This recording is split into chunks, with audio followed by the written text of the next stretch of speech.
तो प्रदेश में बीजेपी ने पहले जेजेपी के साथ गठबंधन में सरकार बनाई और अब चुनावी मैदान में भी बीजेपी जेजेपी के साथ उतरने की तैयारी में है। बकौल सीएम प्रदेश में गठबंधन की सरकार है और गठबंधन में ही बेहतर तरीके से चुनाव लड़ा जाएगा। यानी सीएम मनोहर लाल ने साफ कर दिया है कि बीजेपी अकेले नहीं बल्कि सत्ता में उसकी सहयोगी और भागीदार जेजेपी के साथ चुनावी मैदान में उतरेगी। हालांकि इससे पहले भी प्रदेश में उपचुनाव हो चुका है। बीते साल में हुए जींद उपचुनाव की अगर बात करें तो उसमें बीजेपी ने इनेलो के मजबूत किले में अकेले ही सेंध लगाई थी। हालांकि जेजेपी उस चुनाव में दूसरे नंबर की पार्टी बनकर उभरी थी और कांग्रेस तीसरे नंबर पर रही थी। इस बार मुकाबला बड़ौदा सीट पर है। कांग्रेस विधायक श्री कृष्ण हुड्डा के निधन के बाद बड़ौदा सीट खाली हुई थी और ये पहली बार है जब जाट बहुल बड़ौदा उपचुनाव देखेगा। मैदान में कांग्रेस के सामने बीजेपी जेजेपी की जोड़ी होगी। ये बयान आ चुका है सीएम मनोहर लाल की ओर से। गठबंधन में चुनाव लड़ा जाएगा बीजेपी की ओर से, ये उन्होंने कह दिया है। तो बड़ौदा उपचुनाव कितना दिलचस्प होने वाला है, क्या सियासी पेच इस चुनाव में लड़ने वाले हैं और कांग्रेस के इस चुनाव को लेकर क्या तैयारी है, क्या इस बार अपने इस मजबूत किले को कांग्रेस बचा पाएगी? क्योंकि चुनाव में इस बार अकेले सिर्फ बीजेपी या जेजेपी नहीं है, बल्कि अगर सीएम के बयान को देखें तो उन्होंने कह दिया है कि दोनों ही पार्टियां साथ मिलकर के ये चुनाव लड़ेंगी। तो दुगनी मजबूती के साथ और दुगनी ताकत के साथ वो इस चुनाव में उतरेंगी और इस चुनाव को जीतने की पूरी कोशिश की जाएगी। तो कांग्रेस के इस अभेद किले को जीतने के लिए क्या कुछ और तिकड़म जो है वो भिड़ाई जा रही है और कौन कौन दिग्गज यहाँ मैदान में है, क्या समीकरण इस सीट को लेकर बन रहे हैं, इन सभी बातों को लेकर हम आज जो है इस पर चर्चा करेंगे और कई मेहमान हमारे साथ इस चर्चा में जुड़ेंगे।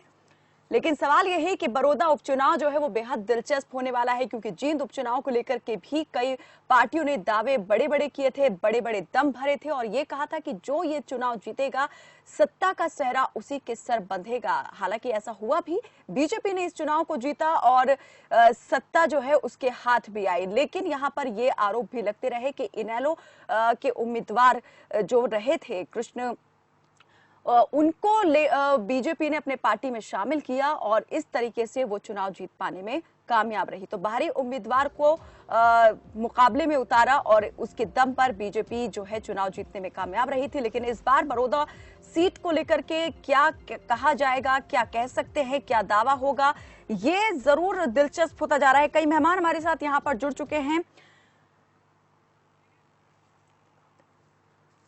तो बड़ौदा सीट के बारे में ये आप देख लीजिए, जो कुछ यहाँ पर बड़ौदा सीट का इतिहास रहा है, कौन यहाँ पर सीट पर काबिज रहे, कब से ये सीट जो है कांग्रेस के पास रही और जो उम्मीदवार थे कांग्रेस के कृष्ण हुड्डा, वो लगातार यहाँ पर किस तरीके से जीत की हैट्रिक लगाने में कामयाब रहे थे।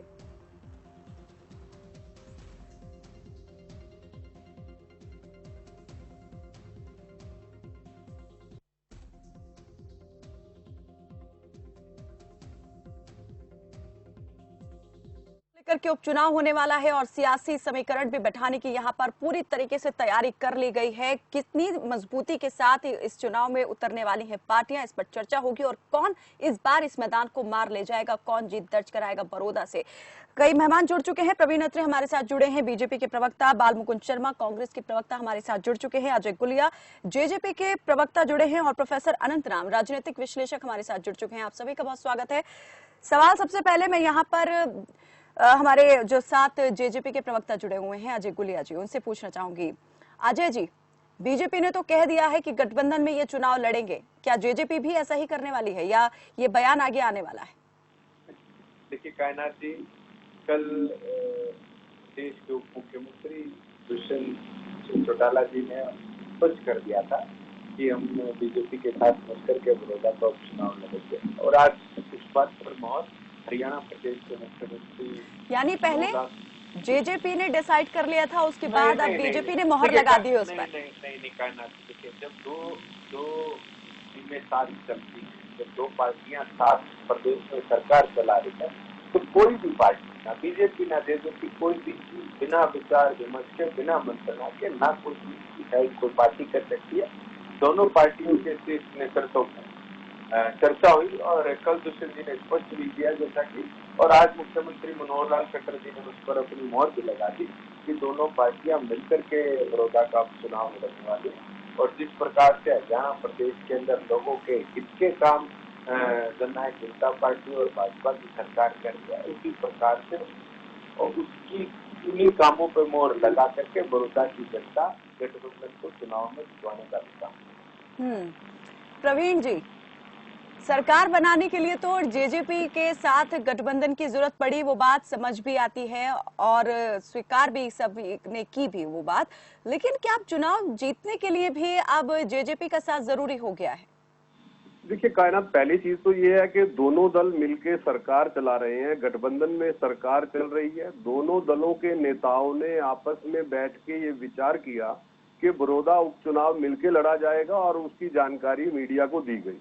और मुझे लगता है कि इसके अंदर किसी भी तरह के इफ एंड बट की गुंजाइश नहीं बचती, क्योंकि कोई भी चुनाव लड़ा जाए, हर राजनीतिक दल अपनी एक रणनीति, एक योजना तैयार करता है, उस योजना के अनुसार वो उस चुनाव में उतरता है और ये सबका संवैधानिक अधिकार भी है।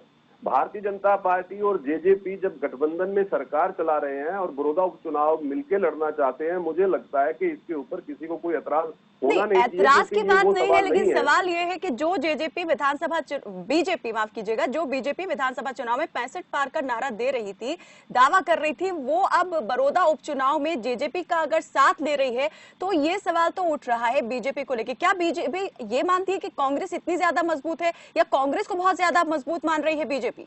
देखिए, ये तो चुनाव के नतीजे ही बता देंगे कि कांग्रेस मजबूत है या कमजोर है। आपने अभी अपने प्रोमो में शुरुआत में जींद उपचुनाव का जिक्र किया था, उस वक्त भी कांग्रेस की तरफ से बहुत दावे किए गए थे और चुनाव से पहले दावे राजनीतिक दल करते हैं, लेकिन जनता तय करती है कौन राजनीतिक दल कितना मजबूत है। इसलिए इस सवाल का जवाब तो भविष्य के गर्भ में छिपा हुआ है। लेकिन मैं ये कह रहा हूँ कि जब दो राजनीतिक दल मिलकर गठबंधन में सरकार चला रहे हैं और वो ये निर्णय करते हैं कि आने वाला उपचुनाव मिलकर लड़ेंगे, तो इसमें किसी को कोई एतराज नहीं होना चाहिए और ये कोई सवाल एतराज करने वाला है भी नहीं है। बालमुकुंद जी, बालमुकुंद जी, आपकी आवाज कट के आ रही है कायनात। चलिए, जरूर कोई तकनीकी दिक्कत होगी, हम चाहेंगे इसे जल्द से जल्द दुरुस्त किया जाए। बालमुकुंद जी, आपको क्या लगता है, अब तो मुकाबला बहुत ज्यादा कड़ा होने वाला है आपके लिए? गठबंधन में जो सरकार में है पार्टियां, वो अब आपके सामने बड़ौदा उपचुनाव में भी खड़ी होने वाली हैं। क्या लगता है अब अपने इस किले को आप बचा पाएंगे या नहीं बचा पाएगी कांग्रेस? जी जी जी, देखिए कायनात जी, जैसे आपने आंकड़े भी दिखाए कि लगातार 3 दफा से हम ये चुनाव जीतते आ रहे हैं बड़ौदा का, और एक बीच में आपने जीत का भी जिक्र कर दिया था, तो उसके बारे में मैं थोड़ा प्रकाश डालना चाहूंगा। जैसे हमारे यात्री जी ने भी बताया, जींद उपचुनाव में भी यही स्थिति थी बीजेपी की। बीजेपी वहां चुनाव ही नहीं करवाना चाहती थी। कांग्रेस हाईकोर्ट में गई, कांग्रेस की तरफ से मैंने ही वहां याचिका लगाई थी, हमारी याचिका पे ही निर्णय हुआ। हाईकोर्ट ने कहा कि चुनाव कराइए, नहीं तो हम डेट दे देंगे। जब इनके सिर पे चुनाव की बजी, तो इन्होंने दूसरी पार्टी से एक साथी को, इंडियन नेशनल लोकदल का विधायक था, उनके पिताजी की मृत्यु से सीट खाली हुई थी, उसको अपने पाले में लड़ाया। और उस समय जहां तक मुझे याद है, ये अत्रे जी भी INLD में थे, वहां INLD का प्रचार करते हुए 1-2 बार मुझे रास्ते में मिले भी थे। जींद के INLD की वहां जमानत जब्त हुई थी, तो ये उस समय मुझे वहां भी मिले थे, ये उस समय प्रवक्ता थे वहां। तो उस दौरान हमारी आपस में जैसे बात होती थी, तो ये बीजेपी के बारे में इस तरीके की बात कहते हैं कि बीजेपी वाले तो उधार का माल लेके आते हैं। खैर कोई बात नहीं, आज इनको मुबारक है, ये बीजेपी के प्रवक्ता हैं। मैं आपको एक कायनात जी बता देना चाहता हूँ, हालांकि राजनीतिक तौर पर एक बयानबाजी को माना जा सकता है, लेकिन जो सत्य विषय वो ये है कि वहां मुकाबला हमारा INLD से होगा। ये जो बीजेपी और जेजेपी गठबंधन की बात करें, मैं आपको बताना चाहूंगा, पिछले 6 साल से अरसे में मुख्यमंत्री आज तक बड़ौदा ही नहीं गए हैं, और पिछले 6 साल का रिकॉर्ड है। बड़ौदा पूरी की पूरी कॉन्स्टिट्यूएंसी में आज तक मुख्यमंत्री नहीं गए। लेकिन अब तो मुख्यमंत्री जा रहे हैं बड़ौदा। एक मिनट सुनिए मेरी बात पूरी। मुकुंद जी, अब तो जा रहे हैं ना बड़ौदा, अब CM वो शिकायत दूर हो जाएगी शायद। अब नहीं कायनात जी, आप मत बोलिए, ये बात पूरी होने दीजिए, दर्शकों तक बात जानी चाहिए। अभी भी मुख्यमंत्री जी उस हल्के में जाने के लिए दाएं बाएं प्रोग्राम कर रहे हैं।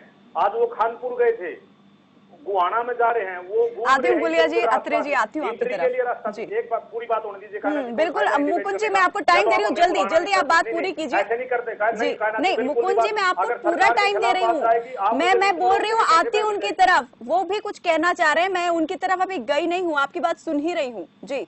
हाँ, मैं वही कह रहा हूँ, फिर आप उनको इशारा करो या करो, मुझे डिस्टर्बेंस होती है ना बात कहते हुए। नहीं ठीक है, आप अपनी बात पूरी कीजिए। हाँ, इन्होंने शुरुआत करने के लिए वहां पर एक बिजली का दरबार लगाया, वहां पर ये मुख्यमंत्री की भूमिका बांधने के लिए वहां के प्रदेश के बिजली मंत्री को भेजा गया, खुला दरबार लगाया, इनको काले झंडे दिखाए गए। ये ऑन रिकॉर्ड है, मैं कोई मतलब अपनी तरफ से बना के बात नहीं कह रहा। और पुलिस के पैरे में प्रदेश के वित्त मंत्री, विद्युत मंत्री को, प्रदेश के बिजली मंत्री को पुलिस के पैरे में वहां से निकाला गया। ये तो इनकी हालात है वहां पर। मुख्यमंत्री जा नहीं सकते, मंत्री जो गए थे उनको काले झंडे दिखाए, पुलिस ने उनको मुश्किल से निकाला। इसमें कोई झूठ हो तो हमारे दोनों प्रवक्ता बैठे बता दे। हालांकि गुलिया जी बेचारे शरीफ आदमी हैं। चलिए, अब आपकी बात पूरी हो गई हो तो अब ले लेते हैं यहाँ पर एक एक करके। जी गुलिया जी। देखिए कायनात, मैं एक स्पष्ट कर दूं, जिस प्रकार की बयानबाजी ये कर रहे हैं, तो क्या बड़ौदा उपचुनाव में बारात वाले घोड़े जाएंगे प्रचार करने? ये बारात वाले घोड़े जाएंगे? ये मेरे कहने की बात नहीं है, ये आपकी पार्टी के जीएलपी लीडर के बयान हैं। पहले तो आप बालभूषण शर्मा जी, आपका मैं सम्मान करता हूँ। देखिए, कोई किसी राजनीतिक दल में रहा उसके बारे में टिप्पणी करने हमें शोभा नहीं देता। आप भी तो अशोक तंवर जी के प्रवक्ता थे, लेकिन आज आप चौधरी भूपेंद्र हुड्डा के गीत गाते नहीं दिख रहे। तो क्या ये वही चौधरी भूपेंद्र सिंह हुड्डा जाएंगे क्या, जो राज्यसभा वालों को बोलते हैं बारात वाले बोले? किसको लेकर के जाएंगे? कौन कैंडिडेट है? पहले वाले कैंडिडेट को भी दगा देने का इन्होंने काम किया था। लोगों ने इन पर विश्वास किया। इन्होंने हमेशा बड़ौदा के लोगों को ठगने का काम किया। बड़ौदा में कोई बता दे, 10 साल आपकी सरकार थी बालभूषण भाई, ये बताओ कि बड़ौदा में आपने क्या सौगात दी? 10 साल के अंदर आपकी सरकार के कार्यकाल के दौरान बड़ौदा को क्या मिला? अब ये बताने का काम करें। अब ये बताएं लोगों के बीच में जाकर के क्या क्या करके वोट मांगे। चलिए, अत्रे जी की जल्दी से बात लेते हैं, फिर अनंत राम जी की तरफ भी मुझे उनका भी पक्ष लेना। जी ऐसा है कायनात, पहली चीज तो ये है, कांग्रेस के प्रवक्ता गलतफहमी का शिकार है, बहुत बड़ी गलतफहमी का। हालांकि मैं नहीं चाहता कौन सी गलतफहमी की बात कर रहे हैं? फिर ये तंवर साहब के साथ रहे, हुड्डा जी को गालियां निकाली, ऑन रिकॉर्ड निकाली। मतलब मैं नहीं चाहता मैं इन बातों पे जाऊं, लेकिन इनकी गलतफहमी जरूर दूर करूंगा। ये कहते हैं कि मैं कोर्ट में गया तब जींद उपचुनाव हुआ। शायद साहब को यही नहीं पता कि हमारे देश के अंदर संविधान है। संविधान ने एक संस्था बना रखी है, चुनाव आयोग, जिसके कुछ नियम है कि अगर किसी विधानसभा क्षेत्र के नुमाइंदे की मृत्यु हो जाती है तो 6 महीने में चुनाव करवाना अनिवार्य होता है। शायद इनको जानकारी नहीं है, लेकिन अपने मुंह मियां मिठू कि साहब मैं कोर्ट गया तो सरकार ने चुनाव कराया। अरे साहब, चुनाव आयोग करवाता है और चुनाव आयोग इन नियमों से बना हुआ है, उससे बाहर कुछ हो ही नहीं सकता। दूसरी बात ये कहते हैं कि साहब 6 साल में मुख्यमंत्री जी बड़ौदा नहीं गए। इनको शायद यही जानकारी नहीं है कि पिछले कार्यकाल के अंदर ये वो मुख्यमंत्री हैं जो 90 की 90 विधानसभाओं में गए, विधानसभा क्षेत्रों में गए। ये वो सरकार है जिसने पहली बार हर विधानसभा क्षेत्र को बजट आवंटित किया विकास का। जानकारी नहीं है। फिर कहते हैं कि साहब देखिए मुख्यमंत्री जी बड़ौदा नहीं जा रहे हैं, वहां पे तो बिजली मंत्री गए हैं। मुझे लगता है कायनात ये गलतफहमी तो आप ही दूर कर देंगे, आप ही इनको आज की खबरें बता देंगे, शायद इनको जानकारी हो जाएगी। लेकिन महत्वपूर्ण चीज क्या है यहाँ पे, जो गुलिया जी भी कह रहे थे कि बारात के घोड़े। देखिए, हुड्डा साहब ने ये बात कही थी जब शैलजा जी राज्यसभा चुनाव के लिए लड़े, उन्होंने चुनाव लड़ा, वो जीती थी, तो ये हुड्डा साहब का बयान था कि कुछ घोड़े बारात के होते हैं और कुछ घोड़े जो है लड़ाई के होते हैं। तब उन्होंने शैलजा जी को बारात का घोड़ा बताया था। और आज हुड्डा जी अपने ही पुत्र को जब राज्यसभा में भेजते हैं तो शायद वो यही कहना चाहते हैं कि वो बारात के घोड़े हैं। अब वही बारात के घोड़े हैं जिनके दम पे वो ये कांग्रेस के लोग ये दावे कर रहे हैं कि साहब बड़ौदा चुनाव के अंदर तो हम बहुत बड़ा कमाल कर देंगे, साहब हमने तो 3 बार लगातार जीता। लेकिन ये भूल रहे हैं। नहीं, मुकुंद जी साफ कह रहे हैं कि मुकाबला कांग्रेस और इनेलो के बीच में है, जेजेपी और बीजेपी तो दिखाई ही नहीं देंगे इस बात को।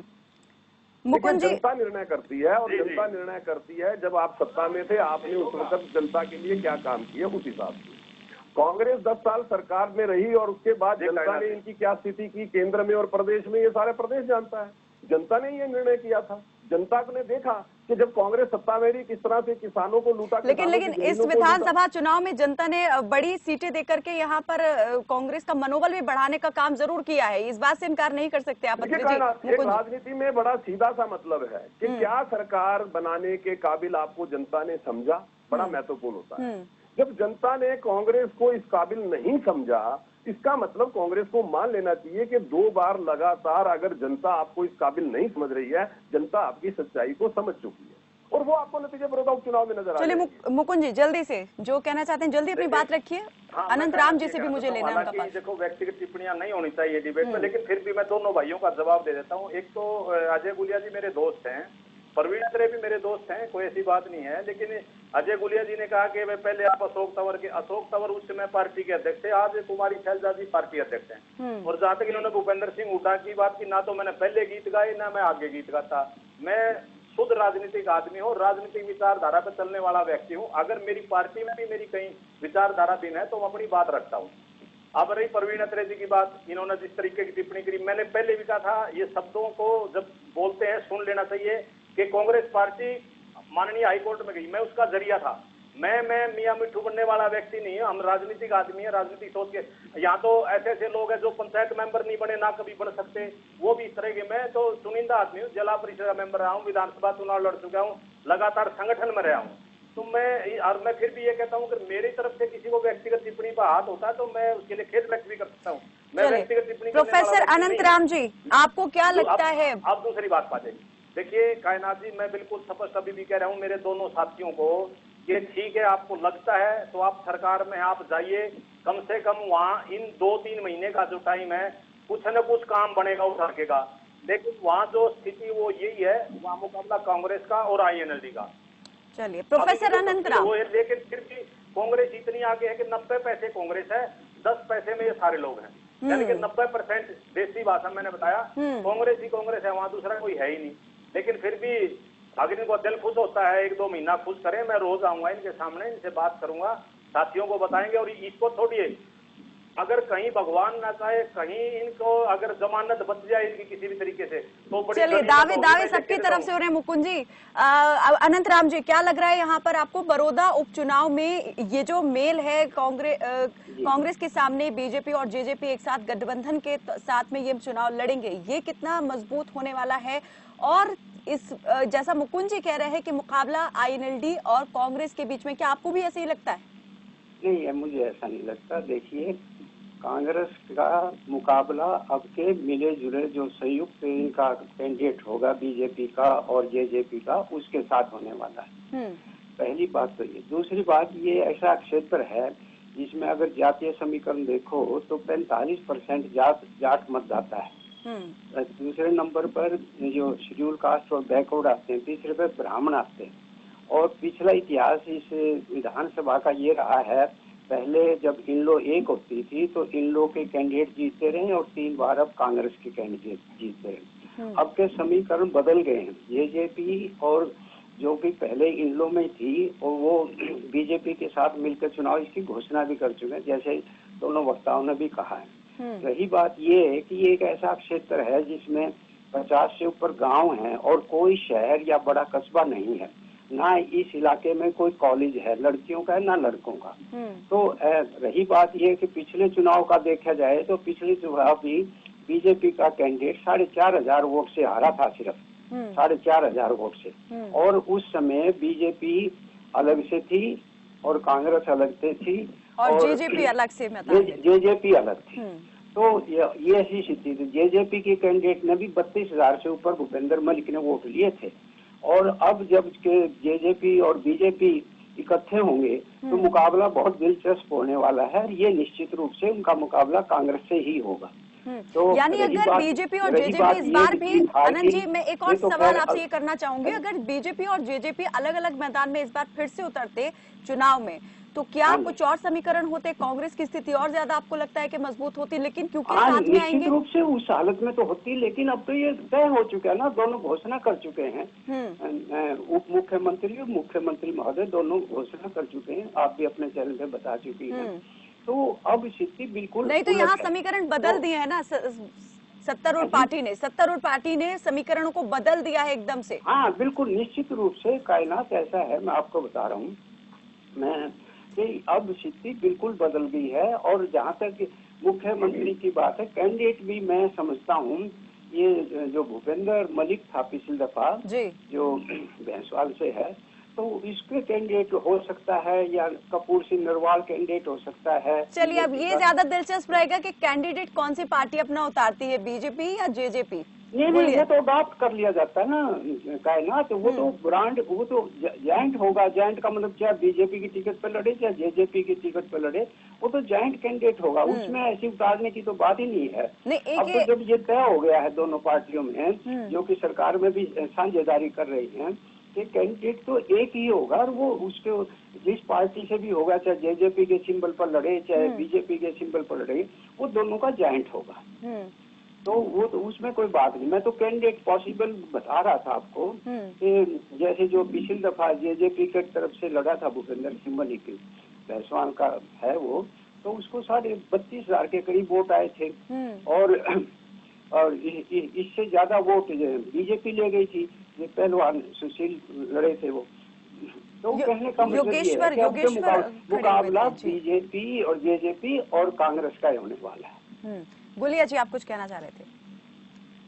नहीं, देखिए कहना चाहिए तो बड़ौदा क्षेत्र की जनता तय करेगी, लेकिन कम से कम मैं ये जरूर कहना चाहता हूँ कि जिस प्रकार के हालात आज बड़ौदा के हैं या पूरे हरियाणा प्रदेश के हैं, बीजेपी और जेजेपी का गठबंधन बड़ौदा उपचुनाव में जीत का परचम लहराएगा। मैं आपके टीवी चैनल पर कह रहा हूँ। चलिए, आप कह रहे हैं पर ये परचम जीत का जो गठबंधन में मिलकर लड़ेंगे वो उसी उम्मीदवार का लहराएगा। अत्रे जी जल्दी से। देखिए कायनात, ये तो समीकरण बता रहे हैं। अनंत राम जी ने अभी आपके सामने वोटों की जो गणना बताई है उससे स्पष्ट हो जाता है। लेकिन एक बात और दोबारा से रिपीट करूंगा, क्योंकि बालमुकुंद जी का जो थोड़ा सा गलतफहमी वाली बात है वो जनता को ही पता लगना चाहिए। ये जो बार बार कहते हैं कि सरकार चुनाव नहीं करवाना चाहती थी, मैं कोर्ट में गया, मैं ये फिर दोबारा बताना चाहूंगा कि चुनाव करवाना सरकार के हाथ में नहीं होता। उसके लिए स्वायत्त संस्था है चुनाव आयोग, तो चुनाव करवाती है। इसलिए ये मिथ्या प्रचार ना करें कि मैं कोर्ट में गया इसलिए चुनाव हुआ, सरकार नहीं चाहती। चलिए भाई, सरकार के हाथ में नहीं होता। चलिए मुकुंद जी, जल्दी से अंतिम प्रतिक्रिया आपकी, वक्त मेरे पास बहुत कम है, जल्दी से बता दें अब क्या लगता है। आपने सुना सभी को यहाँ पर, अब चांसेस अभी कितने लगते हैं? अभी आप कह रहे थे 90 पर कांग्रेस है, 10 पर ये सब है। मेरे साथी को बताना चाहता हूँ, बीती ताई बिसारी दे तो आगे की सुधी ले, जीत की बात चली गई है। अब बड़ौदा में फोकस किए, व्यक्तिगत अपनी ईर्ष्या द्वेष की भावना से इस तरह टिप्पणी देना कोई अच्छी बात नहीं। आप करिए, मैंने तो कह चुका पहले, मैं कांग्रेस गई थी वहाँ, वो चलो वो निर्णय हो गया, चुनाव हो गया, अब आप बड़ौदा पे फोकस करिए।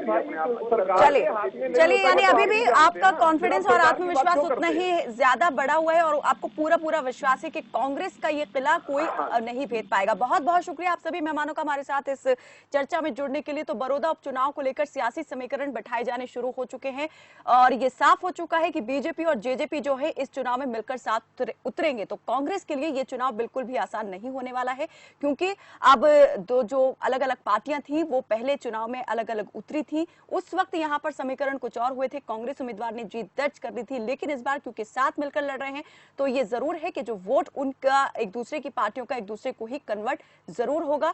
तो लेकिन ये भी दिलचस्प रहेगा यहां पर देखना कि कांग्रेस इस बार जो है, जो उम्मीदवार कांग्रेस के रहे थे कृष्ण हुड्डा, जिन्होंने हैट्रिक लगाई थी इस सीट से जीत की, क्या इस बार अपना जो उम्मीदवार कांग्रेस इस सीट से उतारेगी क्या वो इस जीत को बरकरार रख पाते हैं या नहीं?